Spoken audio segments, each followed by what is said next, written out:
11월 2일 금요일 황장수의 뉴스 브리핑이 시작하겠습니다. 자, 요즘 미친 사람들이 좀 늘어나고 있습니다. 할로윈 파티. 저희들 어릴 때는 그냥 공포 영화에서나 보던 할로윈인데요. 언젠가부터 한국의 애들이나 젊은 사람들한테는 크리스마스보다 더한 축제처럼 되어버렸습니다. 그런데 이 할로윈 파티에 5만 원권을 그냥 1억 원어치나 뿌렸다. 좀 맛이 많이 간 사람이죠.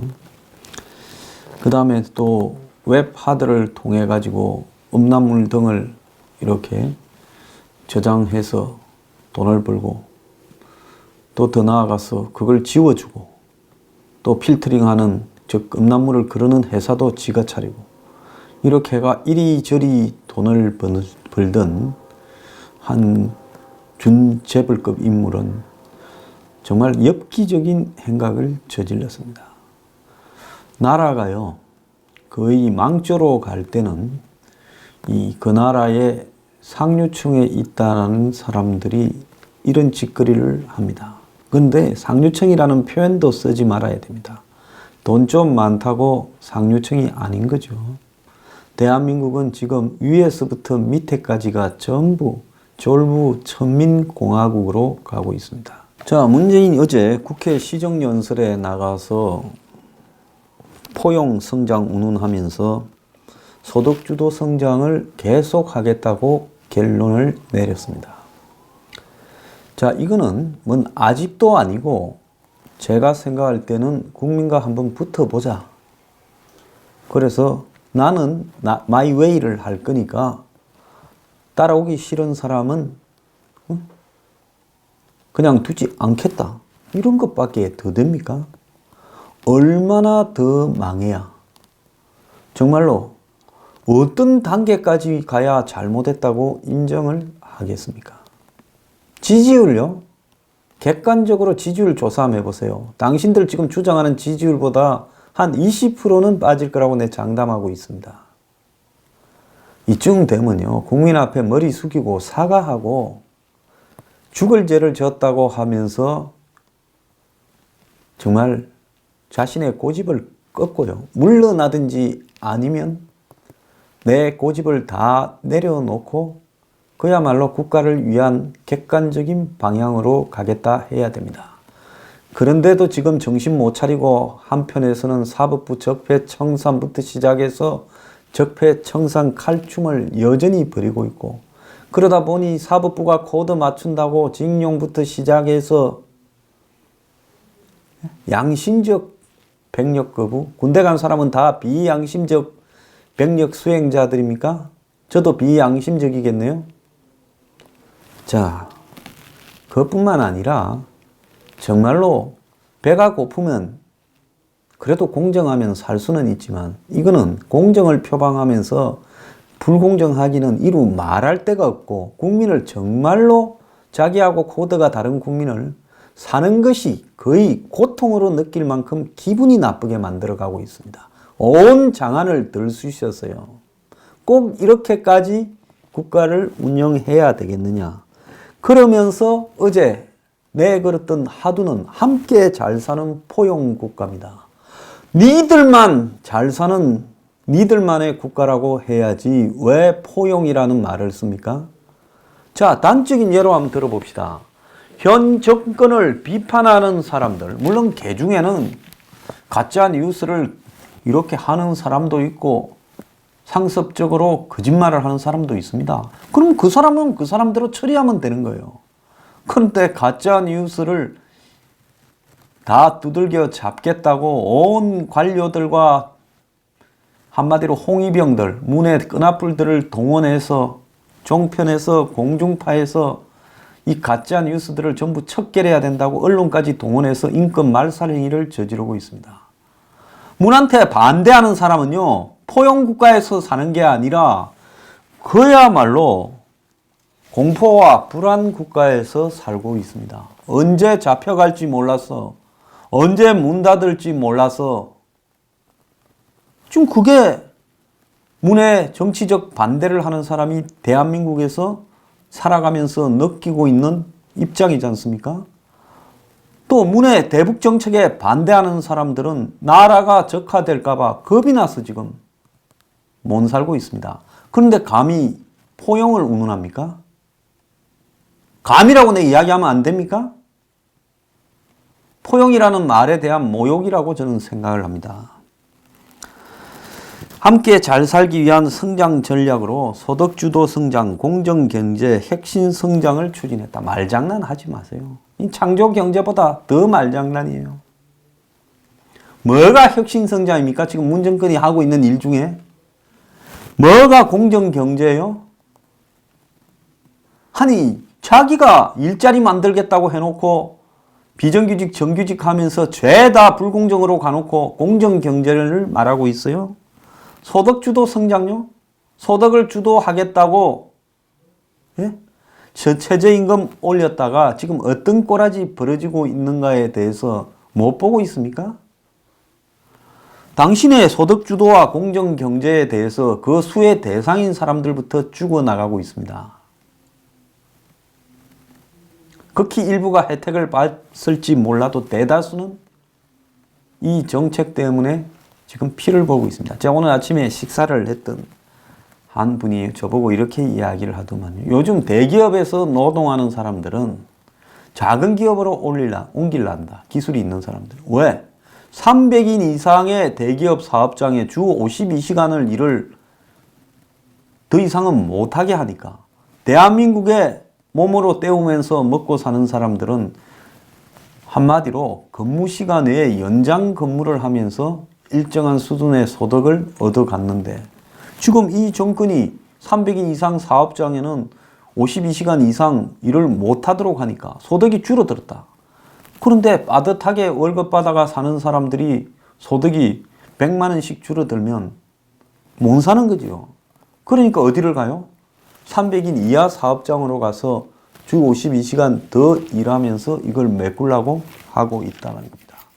이 얼마나 아이러니한 일입니까? 무엇 때문에 주 52시간 했습니까? 저녁이 있는 삶요? 자, 저녁에 투잡을 뛰는 삶을 저녁이 있는 삶이라고 요즘은 부릅니까? 저녁에 가서 집구석에서 바가지 끓이는 삶을 저녁이 있는 삶이라고 이야기합니까? 생략된 말이 있죠. 저녁에 악몽이 있는 삶. 자, 돈 걱정 안 하는 너들이 장하성이나 문재인이 김동연이 주 52시간을 하면 집에 가서 텔레비도 보고 외식도 하고 영화도 보러 가고 매일 밤이 너대 시간에 여흥으로 넘칠 거라 생각했겠죠. 소비도 진작되고요. 개뿔 같은 소리 하고 있어요. 없는 사람이 살아가는 삶 자체에 대한 기본적인 이해가 없다 보니까 이런 해괴한 정책을 생각해내지 않았나 이렇게 보고 있습니다. 함께 잘 살자는 노력과 정책 기조는 계속돼야 된다. 경제적 불평등을 키우는 과거의 방식으로는 되돌아갈 수 없다. 현재 정책 기조를 유지하겠다 이랬습니다.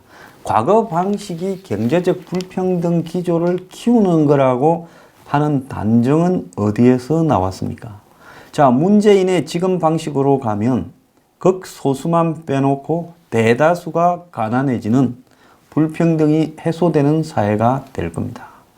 문재인은 전 국민의 광범위한 빈곤화를 초래해서 경제적 불평등을 해소하려고 작정을 했습니까?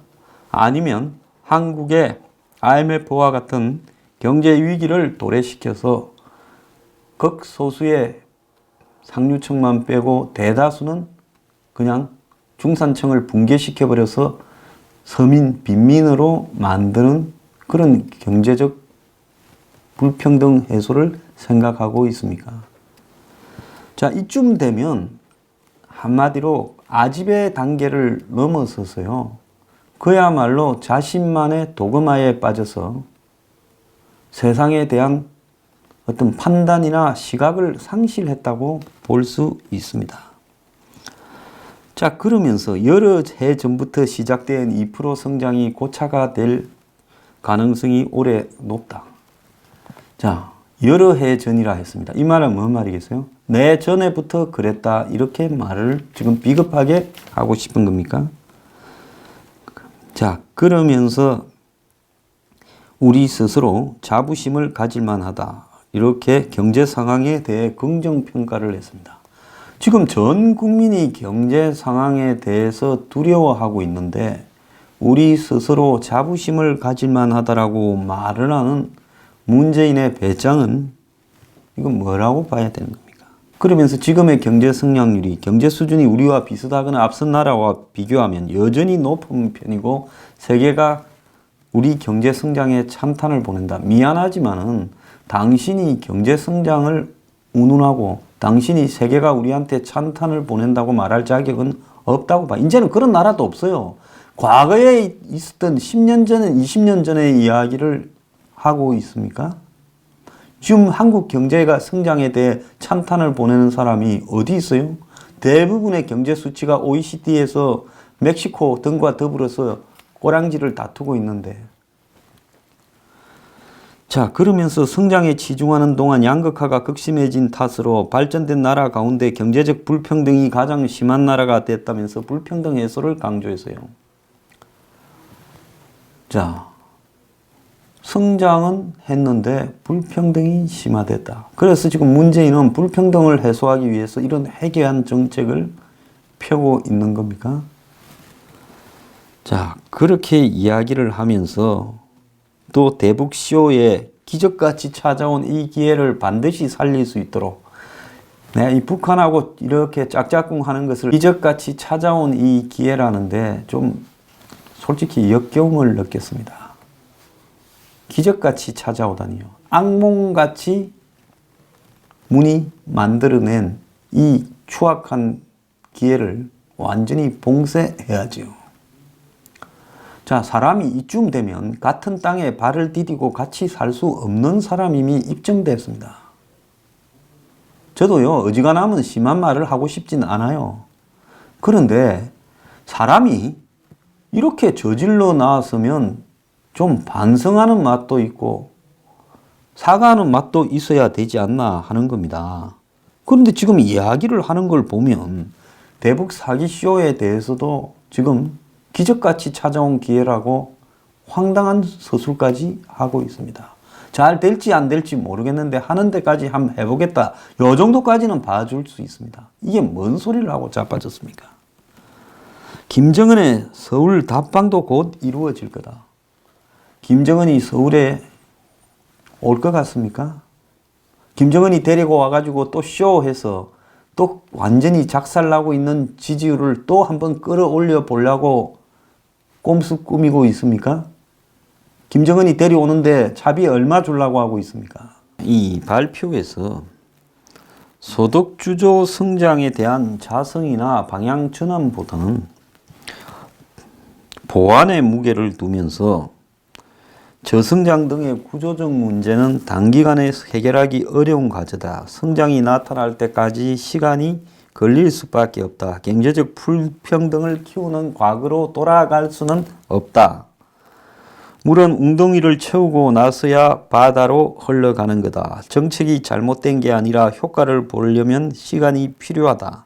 이렇게 말을 했는데 물이 웅덩이를 채우려다가 다 증발되어 버려가지고 바다로 흘러갈 물이 한 방울도 없을 것 같다라는 것이 현재 제 생각입니다. 자, 사람이요. 제일 나쁜 류의 사람이 어떤 건가 하면 죽으러 가는 줄 알면서도요. 그래, 내 고집을 꺾기 싫어서 내가 사과하기 싫어서 내가 가다가 안 되면 다 붕괴시켜 버리더라도 끝까지 마이웨이를 하겠다. 이런 게 제일 안 좋은 류의 지도자입니다. 히틀러가요. 마지막에 전쟁이 질 것 같으니까 이 광구 사령관들한테 독일은 지도상에서 지구에서 없어져야 된다. 모든 시설을 파괴해라고 지시를 내립니다. 공장이고 공공시설이고 건축물이고 전부 폭파시켜버려라. 독일 국민들은 투쟁에서 졌다. 독일은 완전히 멸망해야 된다고 히틀러가 지시를 했습니다. 그래도 밑에 있는 쫄병들이, 부하들이 좀 더 현실적인 감각이 있어서 히틀러의 독일의 거의 괴멸, 몰락, 그러니까 완전한 파괴, 총체적 파괴를 거부했어요.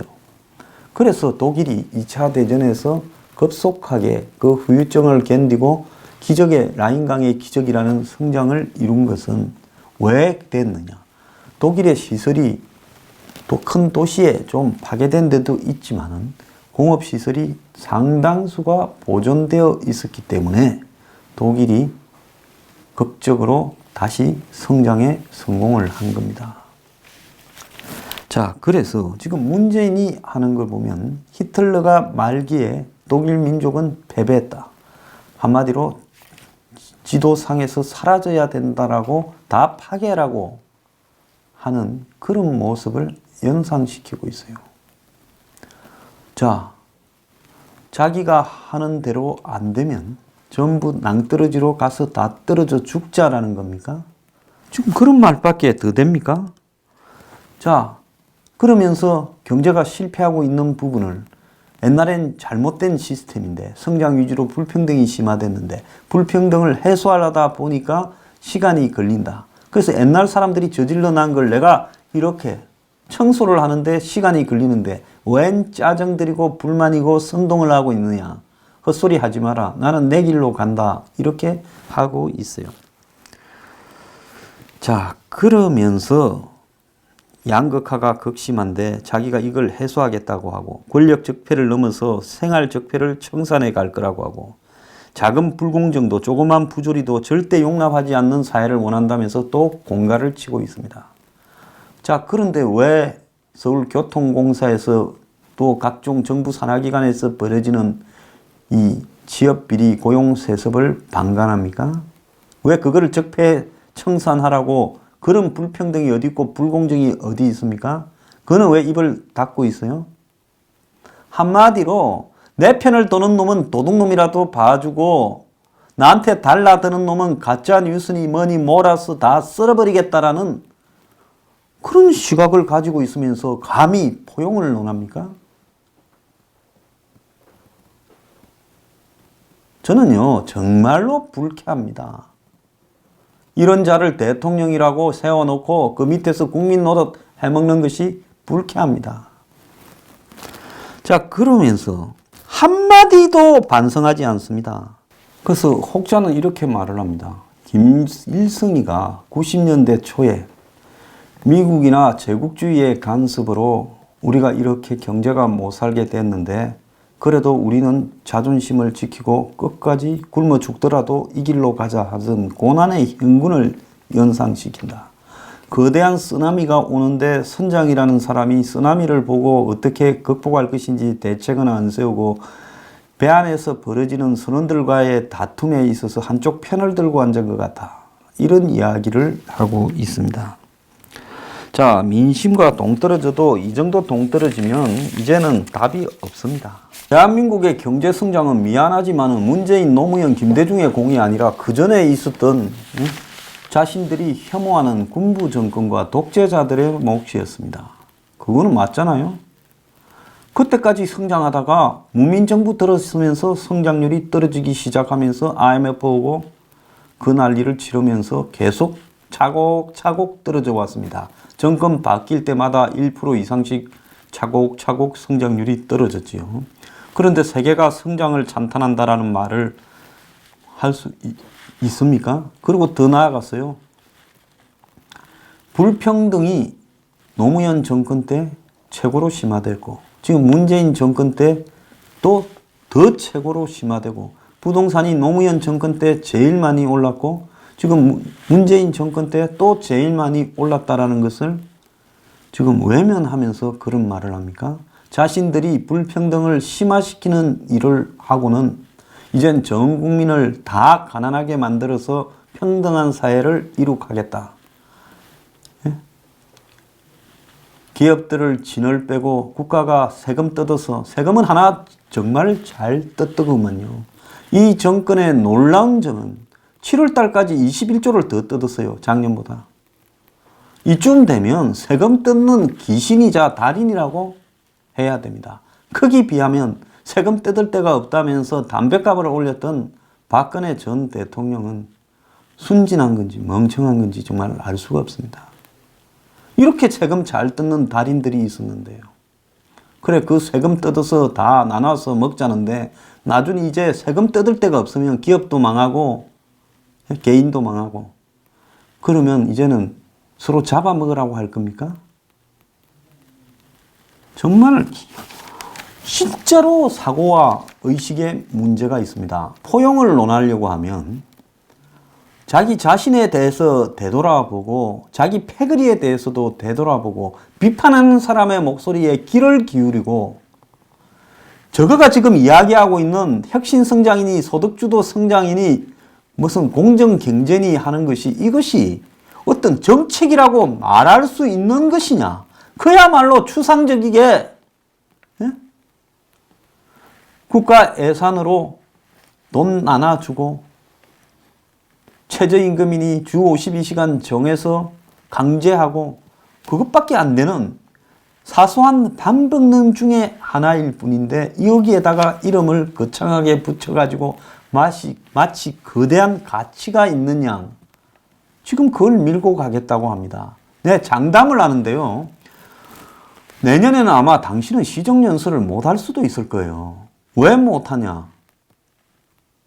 지금 이대로 끌고 가면 제가 볼 때 올해 안에 지금 제가 연말에 작살이 난다 하지 않습니까? 이거 지금 작살 나고 있는 게 아니라고 인정하고 싶어요? 문파들? 자, 이래도 멀쩡해요. 내년 봄 5월만 돼 보세요. 대한민국에 어떤 일이 벌어지고 있는가. 예? 자, 더 당해봐야, 더 망해봐야 이제는 아프다라는 걸 알겠느냐. 자, 그래 놓고 내년에 국회에 와서 연설을 할 기회가 있을 거라고 보십니까? 사과도요, 반성도 기회가 있을 때 해야 되는 거예요. 지금 누구는 그럽니다. 보수 세력이 다 저래 지리멸렬하고 한국당이 저밖에 모르는 기회주의 웰빙들인데 어떻게 보수 세력이 문정권이 아무리 개판을 쳐도 들고 일어나겠느냐. 그 걱정하지 마라 그랬어요. 한국당이 사람이 아니고 빗자루라도 나중에 국민들이 배가 고프면 그 빗자루 들고 주워 패로 간다고. 그러니까 무슨 민노총처럼 조직할 세력이 없고 국가를 엎을 세력이 없는데 어찌 이 문정권의 무도함을 견제하겠냐. 걱정할 필요 없다. 지 배 고파봐라. 대못을 박아놔도 뚫고 나와서 길거리에서 빗자루를 들고 패려고 할 것이다. 제가 그렇게 말을 했습니다. 자, 문정권 이제 김정은이 데리고 와가지고 쇼 한 번 더 해서 다시 60%로 올려놓고 싶은 생각이 간절하니까 김정은이 온다고 지금 바득바득 우기고 어제도 그렇게 말을 했지요. 자, 전방위로 다 무너지고 있어요. 경제가. 자동차 반도체 하다가 자동차도 요즘 이제 무너지는 정도가 아니라 자동차와 관련된 연관 산업에서 한마디로 금융위기가 초래될 수 있는 32조의 부채가 지금 위태위태하고 그 연관 산업들이 전부 넘어가려고 하고 있어요. 그래서 조선, 철강, 석유, 화학에 이어 자동차도 마시가고 반도체도 지금 올 연말부터 지금 심각한 단계에 접어든다 이럽니다. 소비, 투자, 수출, 성장 다 어려워져 가고 있어요.